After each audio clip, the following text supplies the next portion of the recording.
성도 여러분 안녕하세요. 오늘도 말씀의 시간에 참여하신 여러분 모두를 예수님의 이름으로 환영합니다. 하인리의 법칙이라는 것이 있습니다. 이는 허버트 하인이라는 사람이 발견한 법칙인데요. 1920년대 미국의 여행자 보험회사에 다니고 있었던 하인리는 보험회사라는 업무 성격상 많은 사고 통계를 접하게 됩니다. 그래서 그가 실제 발생한 7만 5천 개의 사고를 정밀 분석했는데요. 그 분석 결과 아주 흥미로운 결과를 얻을 수 있었습니다. 그것이 바로 1대 29대 300이라는 하인리 법칙입니다. 그의 법칙에 의하면 어떤 사고가 발생할 때 사람이 죽거나 크게 다치는 중상자가 한 명이 나올 경우 그 전에 그와 같은 원인으로 29명의 경상자가 발생하고 그 전에 중상과 경상을 당하지는 않았지만 같은 원인으로 경미한 사고를 겪었던 사람이 무려 300명 있었다는 사실을 밝혀냅니다. 다시 말해 중상과 경상 그리고 부상이 발생하지 않은 사고의 발생 비율이 1대 29대 300이었다는 것이죠. 이것이 바로 하인리의 법칙입니다. 이 법칙의 의미는 큰 사고는 우연히 또는 어느 순간 갑작스럽게 발생하지 않고 경미한 사고들이 발생하면서 대형 사고의 징조를 보인다는 것입니다. 그러므로 이러한 사전 징조들이 보일 때 미리 대처한다면 큰 피해를 피할 수 있다는 이야기가 되는 것이죠. 여러분 여기 계시록 18장의 말씀을 하나 보실까요? 힘찬 음성으로 외쳐 이르되 무너졌도다 무너졌도다 큰 성 바벨론이여 귀신의 처소와 각종 더러운 영이 모이는 곳과 각종 더럽고 가증한 새들이 모이는 곳이 되었도다. 지금 요한계시록은 한 큰 성이 무너져 내릴 것을 경고하고 있습니다. 그 성은 바로 바벨론입니다. 바벨론은 어떤 곳입니까? 지금 계시록이 설명하고 있는 것처럼 귀신의 처소요 각종 더러운 영이 모이는 곳이며 가증한 새들이 모이는 곳입니다. 그래서 사실 이곳에 기록된 바벨론은 단순히 세속적 세상을 의미하는 것은 아닙니다. 그곳에는 영이 있습니다. 귀신이 있어요. 그런데 그 영은 더러운 영이고 가증한 영입니다. 그러므로 바벨론은 세상의 것과 영의 것들이 특별히 거짓 영들이 거하는 곳을 의미하는 것으로 그 모양은 하나님의 교회를 자처하고 있지만 그 안에는 진리가 없고 참된 영이 거하지 아니하는 타락한 교회와 거짓 교회들의 모습을 의미하는 것입니다. 이 바벨론의 실체에 대하여 계시록 17장에서 좀 더 구체적으로 설명하고 있습니다. 17장 1절에서 2절에 보면 음행의 포도주에 취한 여인이 나옵니다. 성경은 이를 곧 음녀라고 부르고 있습니다. 성경에서 여인은 하나님의 백성 곧 교회를 의미하는 것이지요. 그런데 계시록 17장에 나오는 여인은 여인인데 다시 말해서 교회는 교회인데 순결하고 정결한 여인 곧 정결한 교회가 아니라 땅의 임금들로 더불어 음행을 행한 타락한 음녀 곧 타락한 교회라는 것을 우리는 알 수 있습니다. 그런데 그 여인의 이름이 무엇이라고요? 계시록 17장 4절로 5절입니다. 그 여자는 자줏빛과 붉은빛 옷을 입고 금과 보석과 진주로 꾸미고 손에 금잔을 가졌는데 그 가증한 물건과 그 음행의 더러운 것들이 가득하더라. 그의 이마에 이름이 기록되었으니 비밀이라 큰 바벨론이라 땅의 음녀들과 가증한 것들의 어미라 하였더라. 계시록의 말씀을 통하여 앞뒤를 맞춰볼 때 이 무너져가는 바벨론은 세상의 거짓된 교회임을 우리는 분명히 확인해 볼 수 있습니다. 그런데 계시록 18장에 나타난 천사가 뭐라고 외치고 있습니까? 무너졌도다 무너졌도다 바벨론이 무너졌다는 것입니다. 여러분 지금 무너졌다고 외치는 이 소리의 의미는 무엇일까요? 무너졌다는 이 외침의 의도는 이제 곧 그곳이 무너질 것이니 그곳에서 나오라는 것입니다. 완전히 무너지기 전에 말입니다. 그래서 계시록 18장 4절은 이렇게 말합니다. 또 내가 들으니 하늘로부터 다른 음성이 나서 이르되 내 백성아 거기서 나와 그의 죄에 참여하지 말고 그가 받을 재앙들을 받지 말라. 여러분 이 마지막 시대의 최후의 경고의 외침의 기별은 아직은 우리에게 희망이 있음을 말해줍니다. 아직 우리에게 시간이 조금은 남아있음을 알려줍니다. 왜냐하면 아직은 바벨론이 완전히 무너지지 않았기 때문에 그 속에서 빠져나올 수 있는 시간이 있다는 것입니다. 그렇다면 바벨론의 최후의 무너짐은 언제 있는 것일까요? 마지막 날 사건들에서는 바벨론의 최후의 무너짐의 때에 대하여 다음과 같이 설명합니다. 모든 나라를 그 음행으로 인하여 진노의 포도주로 먹이던 자로다. 어떻게 이런 일이 이루어지는가? 사람들로 거짓 안식일을 받아들이도록 강요함으로써 이루어진다. 바벨론의 영적 타락과 거짓과 혼돈은 바로 거짓 안식일의 문제로 이루어질 것이라는 것입니다. 그런데 이러한 거짓 바벨론의 활동이 아직 완성되지는 않았다고 설명합니다. 그러나 모든 나라를 그 음행으로 인하여 진노의 포도주로 먹이던 자로다라고 하리만큼 되지는 않았다. 그는 아직은 모든 나라를 그렇게 만들지는 않았다. 그렇다면 여러분, 그 바벨론의 완전한 타락과 그 성의 무너짐의 결정적 시기는 언제가 될까요? 마지막 날 사건들은 이렇게 설명합니다. 언제 그 죄가 하늘에 닿게 되는가? 하나님의 율법이 마침내 법률에 의해서 무효화될 때이다. 하나님의 율법, 곧 하나님께 드리는 참된 경배의 상징인 안식일이 이 일요일 휴업령이라는 세상의 법령으로 강제를 받게 될 때가 바벨론의 무너짐이 절정에 이르게 될 것이라는 것입니다. 이것이 바로 요한계시록 13장 15절, 그가 권세를 받아 그 짐승의 우상에게 생기를 주어 그 짐승의 우상으로 말하게 하고 또 짐승의 우상에게 경배하지 아니하는 자는 몇이든지 다 죽이게 하더라 라는 말씀. 거짓 안식일을 통하여 짐승의 우상에게 경배하도록 하는 일에 세상의 권력이 동원될 것이라는 예언의 말씀이 성취될 때가 되는 것입니다. 여러분, 우리는 오늘 말씀을 시작하면서 이 하인리 법칙을 이야기했습니다. 대형 재난이 있기 전에는 반드시 전조현상이 있는 것입니다. 어느 날 갑자기 큰 재난이 닥치는 법은 없습니다. 그와 마찬가지로 우리는 요즘 이 바벨론이 무너질 것이라는 다양한 전조현상을 보고 있지 않습니까? 코로나19 바이러스로 온 세상이 변하고 있습니다. 경제가 무너지고 이 사회는 통제와 감시와 추적이 공익이라는 전제 아래 정당성을 부여받고 있으며 공공의 이와 안전을 위해서 집회, 모임, 심지어 교회도 통제를 받는 모습을 우리는 봅니다. 이러한 사회적 변화가 앞으로 이 계시록에 예언된 세상의 법으로 참 하나님을 경배하는 일마저도 통제할 수 있게 된다는 전조를 우리는 지금 보고 있는 것입니다.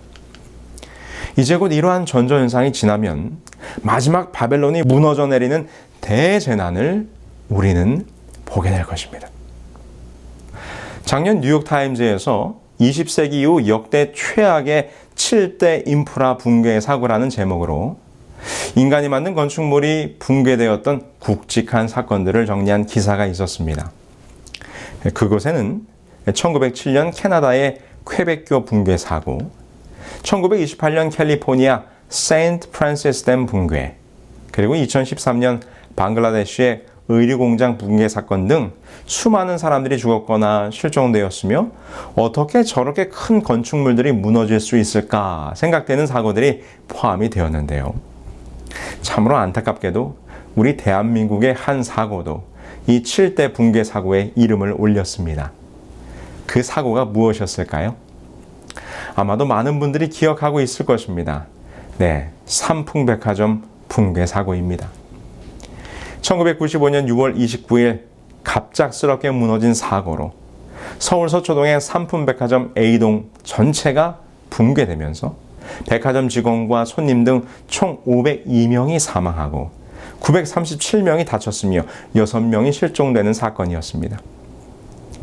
사실 이 사고도 미리 드렸던 전조현상을 잘 살피고 대처했더라면 피할 수 있었던 사고였습니다. 사고 발생 1년 전부터 건물에는 곳곳에 크랙이 발생하는 등 크고 작은 안전에 대한 문제들이 드러나고 있었습니다. 그런데 그 어느 누구도 이것이 위험하다는 경고의 소리를 내지 않았고 아무것도 알지 못했던 수많은 사람들이 이 건물의 붕괴와 함께 죽음을 맞이하게 된 것입니다. 여러분, 그래서 큰 외침이 중요한 것입니다. 바벨론에서 나오라는 이 경고를 우리가 외쳐야 하는 것입니다. 그래서 마지막 7 재앙이 내리기 전 바벨론을 향하여 외쳐질 이 경고의 기별은 어떻게 외쳐져야 하는가? 요한계시록 18장 2절에 기록하기를 힘찬 음성으로 외쳐 이르되 무너졌도다 무너졌도다. 힘찬 음성으로 외쳐야 하는 것입니다. 바로 이 힘찬 음성이 마지막 때 늦은 비 성령을 통하여 외쳐지게 될 큰 외침의 역사가 될 것입니다. 마지막 날 사건들의 권면을 한번 보실까요? 셋째 천사의 기별이 큰 소리로 외쳐지고 큰 능력과 영광이 마지막 사업에 수반될 때 하나님의 충성된 백성들은 그 영광에 참여하게 될 것이다. 그들로 환난의 때를 통과하도록 소생케 하고 힘을 주는 것은 늦은 비이다. 이 큰 외침은 초대교회에 임했던 오순절 역사의 때와 같이 바벨론에 있는 수많은 백성들을 일깨우는 큰 외침이 될 것입니다. 나는 진지한 열망을 가지고 오순절 날의 사건들이 그날에 있었던 것보다도 더 큰 능력으로 반복될 때를 고대한다. 요한은 다른 천사가 하늘에서 내려오는 것을 보니 큰 권세를 가졌는데 그의 영광으로 땅이 환하여지더라고 말한다. 그러므로 오순절 당시처럼 사람들은 그들에게 전파되는 진리를 그들 자신의 언어로 듣게 될 것이다. 그런데 여러분, 우리가 외쳐야 할 이 마지막 큰 외침, 곧 바벨론에서 나오라는 이 외침의 기별은 구체적으로 누구를 위하여 외쳐질 기별일까요?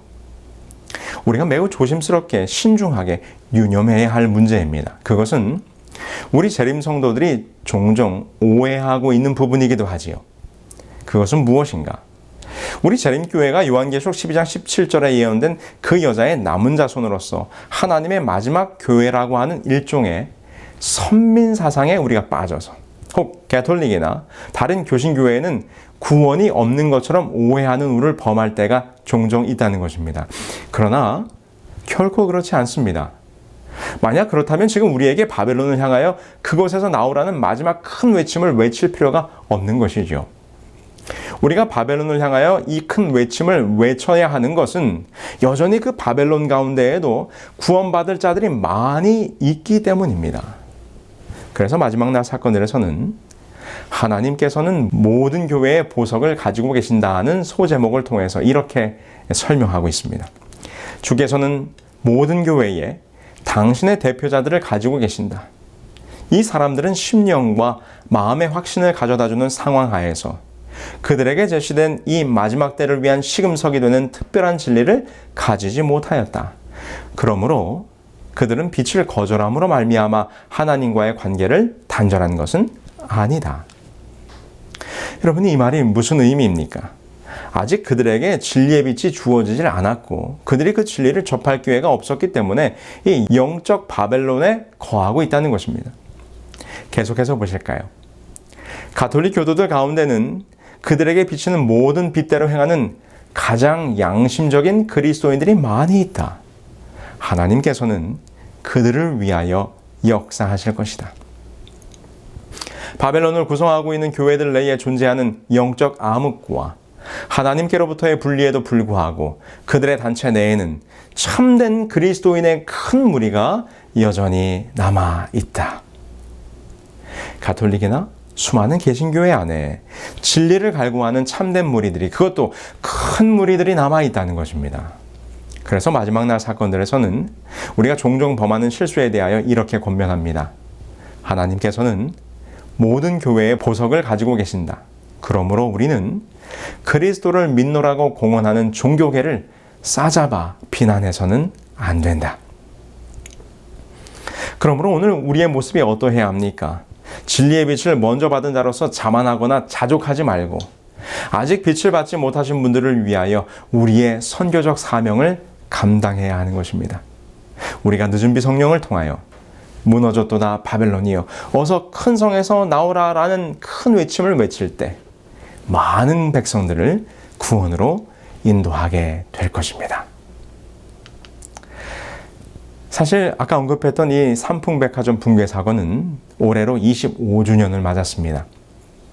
온 국민이 경악했던 사고였고 큰 사고였기 때문에 수많은 안타깝고도 또 놀라운 사연들이 많이 있었습니다. 그런데 그 중에 이병호 씨라는 분의 사연은 이렇습니다. 이병호 씨는 당시 백화점 안에 위치한 한 일식집에서 주방 막내로서 허드렛 일을 하고 있었습니다. 그런데 사고가 나던 당일 식당은 엉망이었습니다. 갑자기 천정에서 물이 새서 손님들의 음식 위로 물이 떨어지고 뭔가 어수선해서 장사를 공치는 날이었다라고 합니다. 여러 차례 건물관리소에 아무런 문제가 없냐고 문의했지만 돌아오는 대답은 괜찮다는 대답이었다고 합니다. 그런데 갑자기 평소에 매우 과묵하시던 주방장님이 당시 21살 막내였던 이 이병호 씨를 향해서 이렇게 소리를 쳤다는 것입니다. 빨리 나가! 이 땡땡아! 이라면서 한 번도 화를 내거나 욕을 하는 모습을 본 적이 없었는데 갑자기 빨리 나가라고 험한 말로 소리치는 통에 깜짝 놀라 정신을 차린 이 이병호 씨는 그 길로 건물 밖으로 도망을 쳤습니다. 그렇게 직원들을 내쫓듯이 몰아낸 주방장은 건물에서 나오질 못했고 이병호 씨와 직원들은 살아났다는 것입니다.